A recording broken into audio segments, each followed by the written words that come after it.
يا حامل القرآن قد خصك الرحمن بالفضل والتيجان تو نیز از اهل قرآن باش. والريحان يا به نام عزت پاک با عرض سلام و ادب و احترام. ابو موسی اشعری خداوند از او راضی بود میگوید رسول الله صلی الله علیه و سلم فرمودند قرآن حجت به فایده توست یا حجت علیه توست، یعنی بر ضد توست. روایت مسلم. در این حدیث پیامبر صلی الله علیه و سلم به تمام امت اسلامی خطاب نمودند. فرقی بین شخصانی که قرآن خوانده می توانند و یا خوانده نمی توانند نیست. این خطاب به هر یک مسلمان عاقل و بالغ است. این خطاب به هر یکی ما و شماست. در روز قیامت قرآن حجت است به فایده شخصانی که قرآن را پیروی نموده و به فرموده های آن عمل کردند و حجت بر ضد شخصانی است که از قرآن روی گردانیده به فرموده های آن در حیات عمل نکردند. علامه مناوی صاحب کتاب فیض القدیر میگوید قرآن حجت است از برای تو و تو را برای نجات دلالت می کند مادامی که به فرموده های آن عمل نمایی.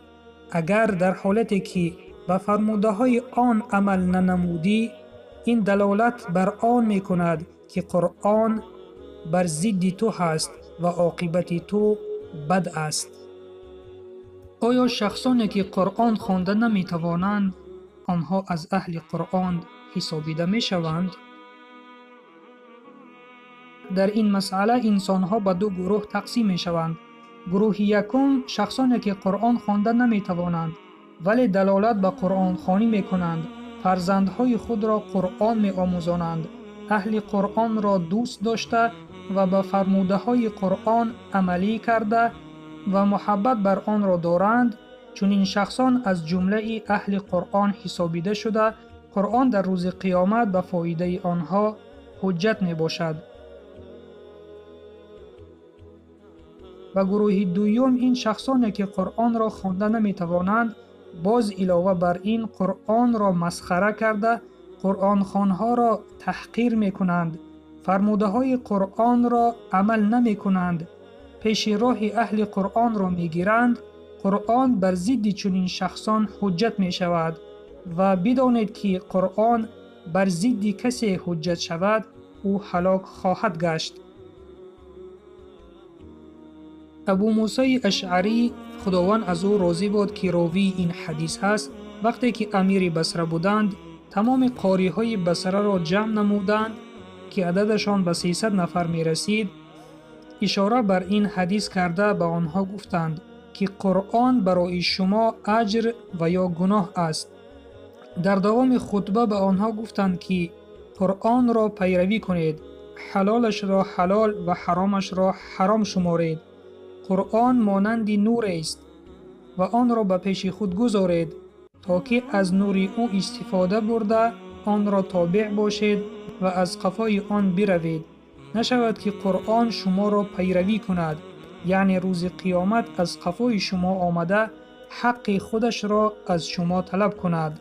مادامی که از قفای شما آمده حق خودش را طلب کند بدانید که مکان شما دوزخ می شود.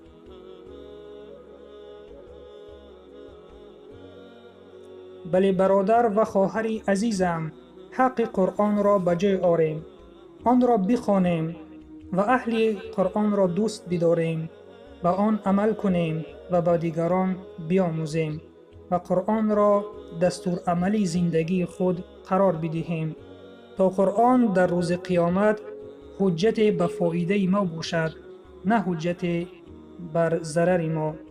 و سلام بر آن شخصانی که راه هدایت را پیشه گرفتند.